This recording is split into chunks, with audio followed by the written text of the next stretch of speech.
Hello বন্ধুরা, আজকে আমি সিঙ্গারা বানাবো। আর প্রথমে দেখাচ্ছি সিঙ্গারা বানানোর রেসিপিগুলো। এটা হলো আলু। আলুটাকে আমি ভালো মতো ভেজে নেব। তো কড়াইতে দিয়ে দিলাম। এভাবে আমি আলুটাকে ভালো মতো ভাজি করে নিচ্ছি।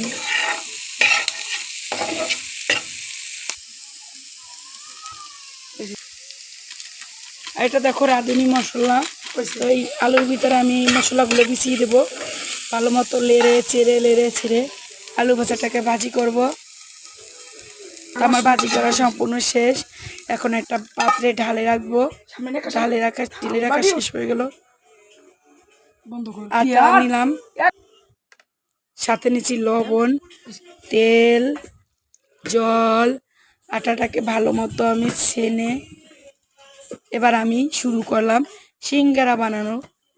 তো এবার বেলে নিলাম রুটিটাকে, সুন্দর মতো করে কেটে নিচ্ছি।